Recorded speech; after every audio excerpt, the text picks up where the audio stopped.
back to Build for Health, where we pull back the curtain on what it takes to build a strong, healthy body and a fitness routine that sticks. I'm Pete Wright. I'm here with Srdjan Ignatz, coach, trainer, proprietor of Elevate Fitness in Hillsboro, Oregon. Srdjan, we're talking about myth busting today. Ooh, I love it. Do you? Is this kind of your favorite thing? It's just because I know that when you're alone late at night and you don't know what to do and you don't have anything heavy to lift, that you look at the internet and think, I bet I could go pick a fight with somebody.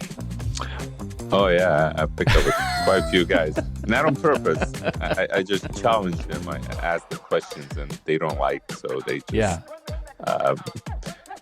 call me names and stuff like that. And then they'll or some of them will actually erase the whole post because other they people don't like can it. See. No, they don't like when I ask like questions and when I give them my opinion, and then the other people will actually see it, so they read it and then they start liking my post more than their comments, and then they're just like done talking and they just delete. That's what you got to do. Well, that's what we're going to take on some of these kinds of questions. Maybe they're a little basic for guys like me. Maybe they're just things we keep in our head, things we say when we're starting to get sweaty in the gym and we want to feel like we're doing the good work. So we're going to just bust through some of these myths that we've addressed in part on the show before. Today, we're going to address them more fully. And I think I'd like to start with a category of myths that I look at as things that keep people out of the gym. What are the things you carry around in your head, the baggage in your little red emotional wagon that you're dragging behind you that keep you from going to the gym? And the first one is lifting will make me too bulky. Oh, I wish that was true. I would look so much bigger by now after 20 plus years lifting. Man, I should be barely fitting through these doors. Yeah, how do you even get out through the doors? Your car always sits too low on one side. I can imagine it. I know. I keep ramming my shoulder into the doors, and it's like cut the corners too short, and like I don't realize how wide my shoulders are, and then I'm like, I wish that was true. So it's not true, but why is it not true? No, it's not, because it takes more than just lifting heavy weights for the muscle growth to get bigger muscle. Like it's nutrition as well. You can't just come in, lift, and then not pay attention to other things when it comes to recovery as well. Yeah. And also you have to lift enough in order to, tear the muscle and then all that stuff. So people sometimes don't even work out as often as they should. They don't lift as heavy as they probably should. So lifting heavy is just going to help you gain the strength. And if you gain a little size with that, great, perfect. But there's so much more that comes into gaining size than just going into gym and lifting. So so this is like this. This keeps people. I hear this. I mean, particularly from women who don't want to bulk up so much, and so they stay out of the gym. Maybe they do a lot of cardio. Is that a fair parallel? Yeah, mainly women. I get those same thing. All the women that come in for the consultations, when I talk to them, the last 2 consultations that I had, they were females, and they was like, well, I just don't want to get too bulky. I don't want to look like you. I'm like, you're not going to look like me. I don't want to look like you. How dare you? You should be so lucky to get out of bed and look like Srdjan Ignatz. Are you kidding me? But I'm like, trust me, don't worry about that. You won't have that problem.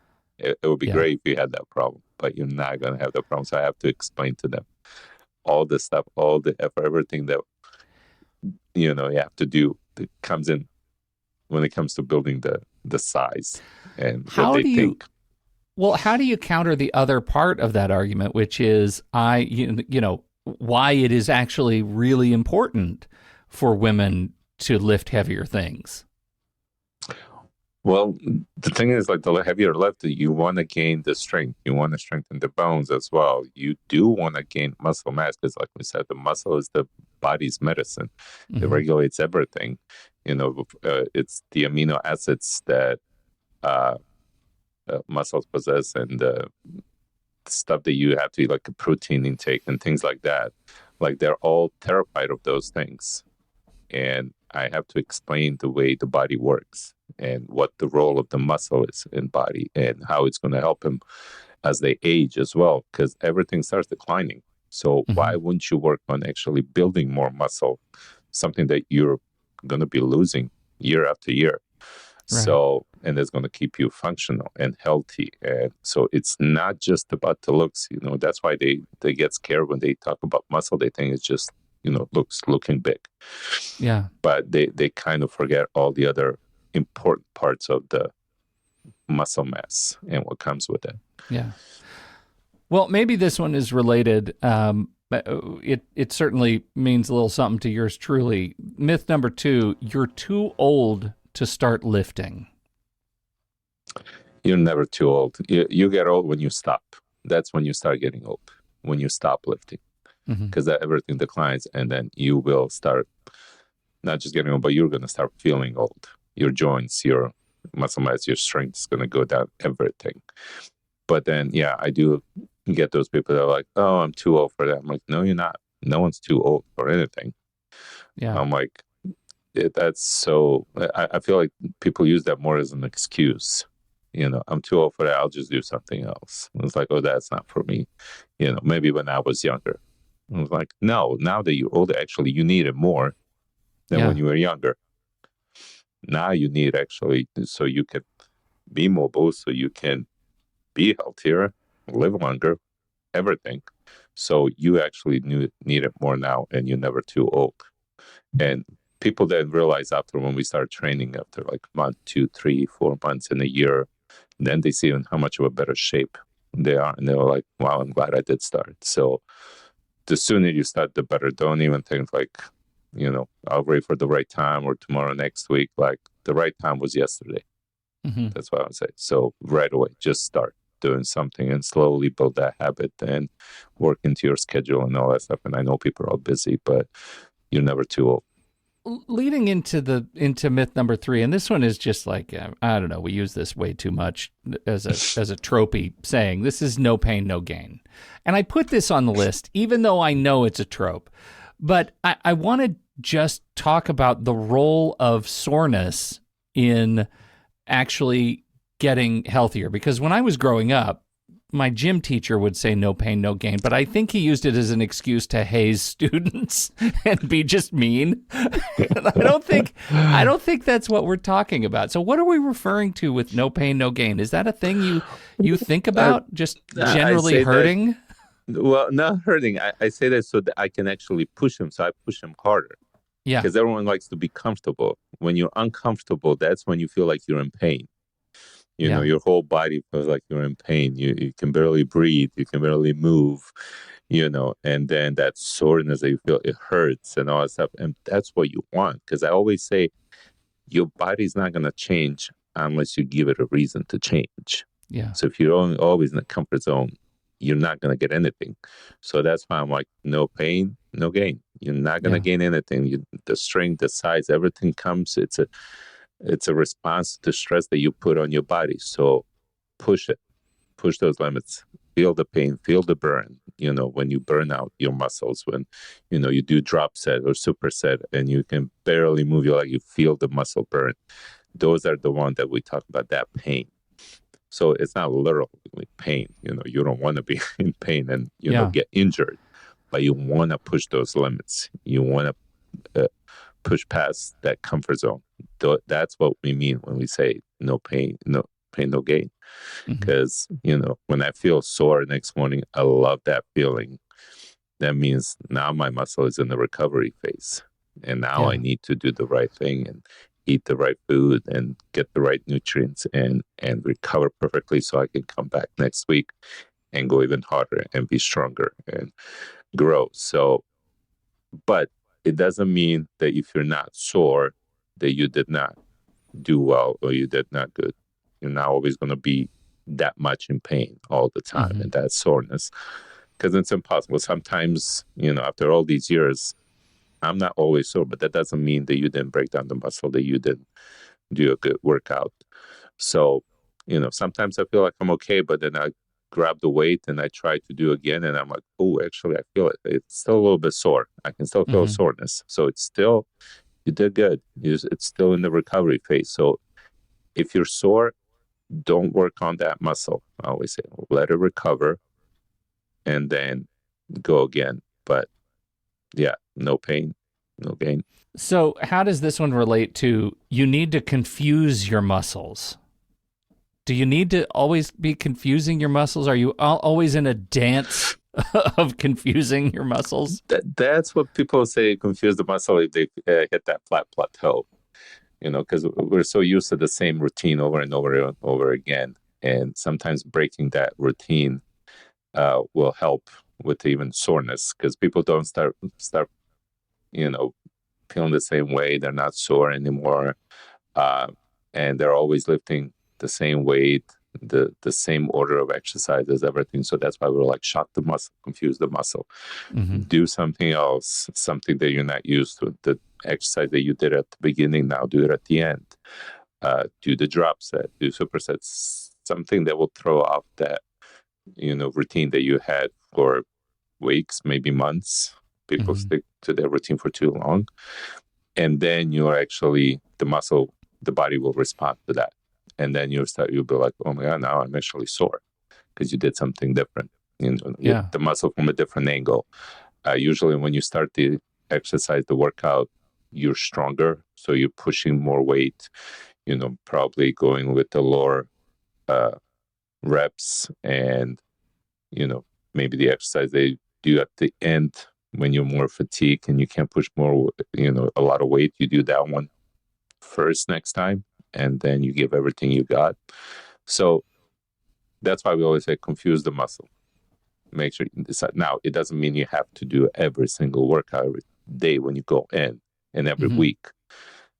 I start confusing and doing something different if I feel like plateauing. If I feel like, okay, now I'm getting used to the same routine, I'm going to switch it up. Okay. I'm going to do something else.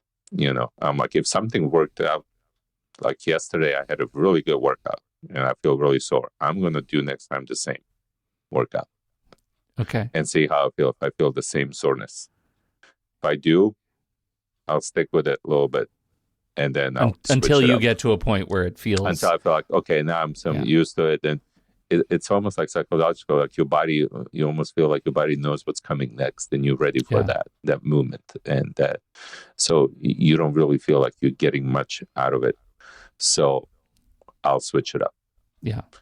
Sometimes I'll confuse everything, the whole workout. I'll come in and be like, okay, I'm doing chest and biceps. And then the last minute, I'm like, you know what? I'll do shoulders and triceps.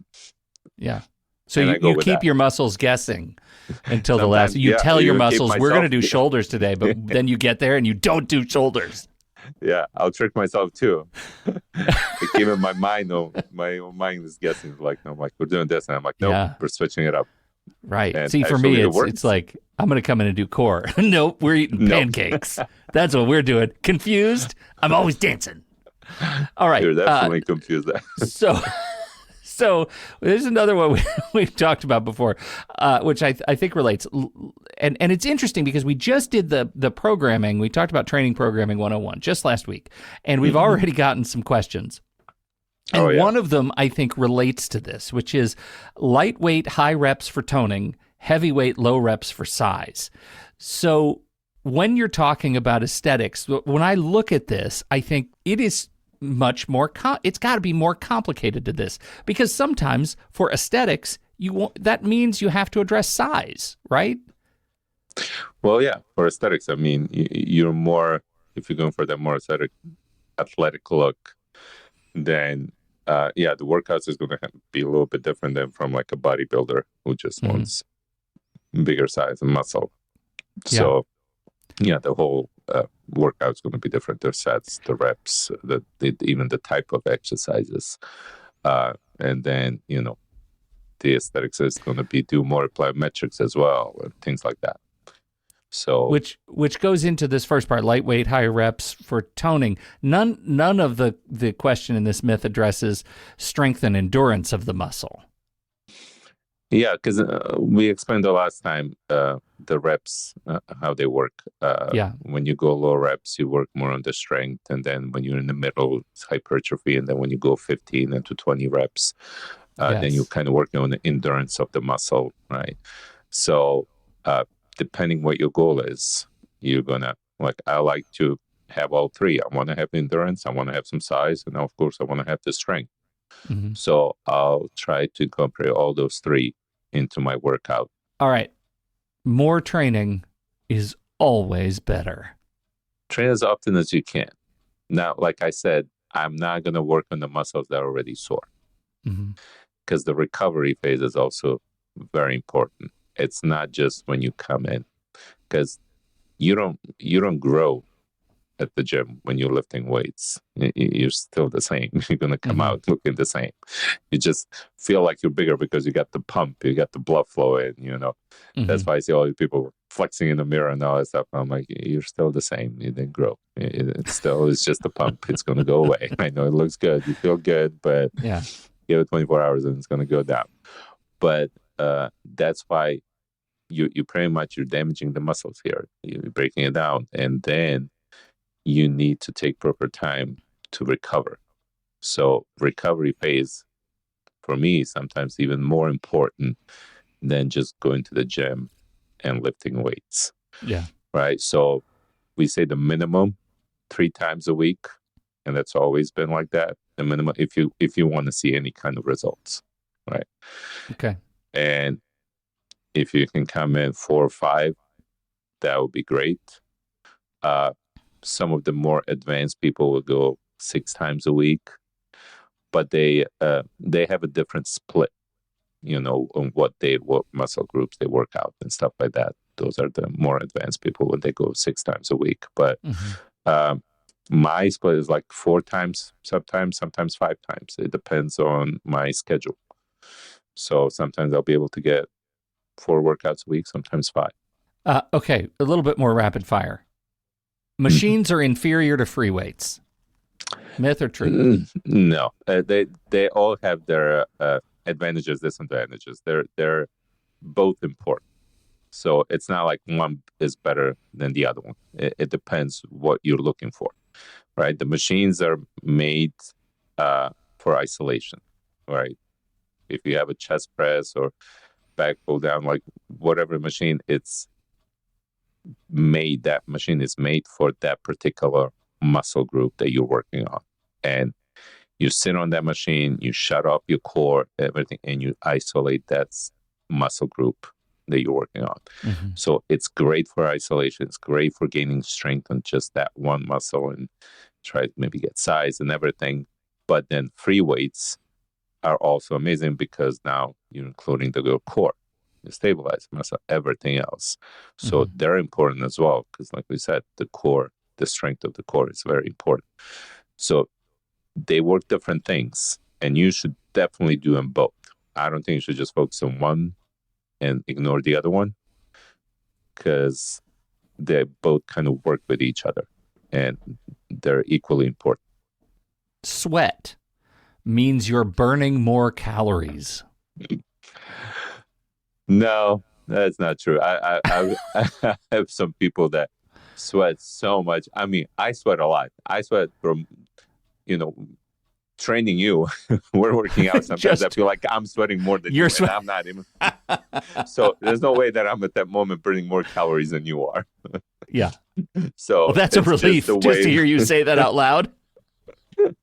Yeah, you're definitely lifting. Even if you're not sweating as much as I am, you're definitely burning more calories than me at that moment. So it's not. It's just some people. I mean, my sweat glands are just out of control. I always sweat. So, I'm putting that on a T-shirt for sure.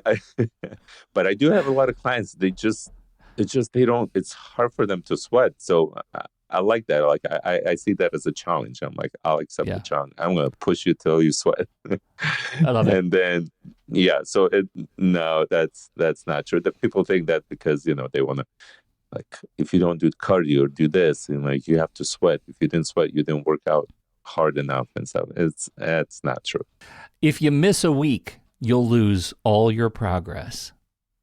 Okay, so here's the thing. You won't lose the progress, and you can't really lose the progress in a week. It's just I sometimes randomly will take the week off just to recover, focus on nutrition, eating right, recover, so that way when I come back, nothing is sore, nothing is like really tight and tense. Like I'm relaxed, I'm good to go. Even that week, I might go get a massage, go to chiropractor, get an adjustment, do all those things. But you're not gonna lose the progress. It takes about, and this is like according to the book, it takes about 3 weeks for you to start losing some of the muscle mass that you gain. 3 weeks. So Okay. after 3 weeks, they say you start losing it. Now, that's only if you don't really do anything, no workouts, you don't really watch out what you eat, your protein intake, daily protein intake is not there, then yeah, you'll start lose. Now, you're probably going to lose less if you're a little bit more advanced lifter. And if you've been doing it more than 3 to 5 years, they say you gain the mature muscle. So we talked about that, how mature muscle is a little bit harder to lose. And usually mature muscle you gain, they say anywhere between 3 to 5 years, at least 3 years minimum. But that's of a constant training and really training, working on the strength and size. So even then, like I'll go on vacations for like a month, more than, of course, 3 weeks, for 4 weeks, maybe longer, and come back. And I didn't really lose much muscle mass at all. Yeah. I maybe lost a little bit of strength because I haven't been lifting. So you might But notice I've been when you eating sit right. down on your chest press that you're not lifting quite as much, quite as easily. It's but then it's back in like 2 weeks. Okay. All right. It's back again. So you can miss a week, even if you miss 2 weeks, as long as you've been eating right and getting your protein intakes up, don't worry about it. You're still okay. Okay. You can spot reduce fat. Oh, pick the spot that you want to reduce the fat. Yeah, I wish you could do that. But it's smart. It's not going to take it from where you want it to take. It's not like you can point, well, that's like, it, right? I want from here. And I love when people like, I right away I start thinking about people like, well, I want to lose this belly, so I'm going to do a whole bunch of abs. Yeah, like, just all crunches all the time. Yeah, it's ridiculous. That's you end up with works. the ridiculously strong abs and the same amount of belly fat. And the same amount of belly fat. And then go down, and not even a bit. Because that's not how it works. The body's smart. It's not going to take the fat from where you want it to take. Usually you start seeing, definition in your arms, in your shoulders, your chest, your back, your legs, even if you're doing those crunches. Yeah, even if you're doing those crunches, you can do as many crunches you want. You can strengthen your abs, but they're still covered with fat, because the fat doesn't really have a function in your body. But in the belly area, abdominal area, it does have a function. It keeps your organs protected, right? So that's why the body's not going to take it there first, just because, you want it to go from there. Yeah, but then you do have a fat that's inside your organs, around the organs, the visceral fat. That one will start going down. But the outside, the layer of the fat, that's the last one that will go. Because the body keeps your organs protected and warm. It has the function there. Okay. So it's smart. The body is very smart, so it's not gonna. You can't just. Is that smart?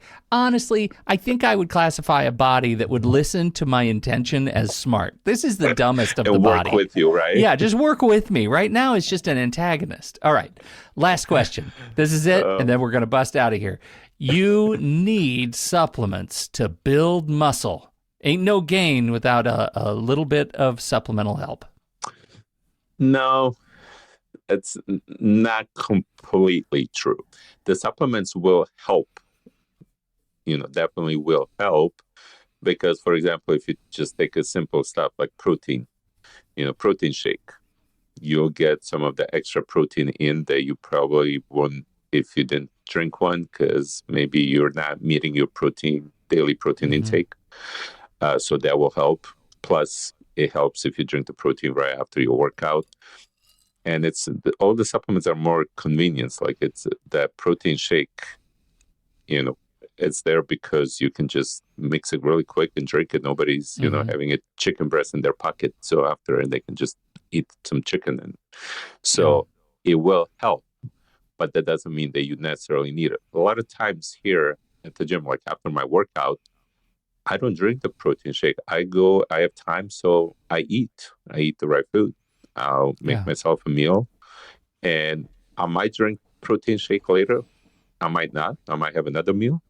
So I'd rather get that protein through food than my protein shake. If I really feel like I need it, I haven't met my protein intake, stuff like that, I'll take. And then, of course, maybe like creatine. Creatine everyone should be taking, right? So if you're older, then it will help because everyone needs the creatine. I mean, it doesn't matter if you're working out at the gym or not, or you're a runner or climber or you're just hiking. It doesn't matter. Even if you're not, 10 grams of creatine every day, you should be taking.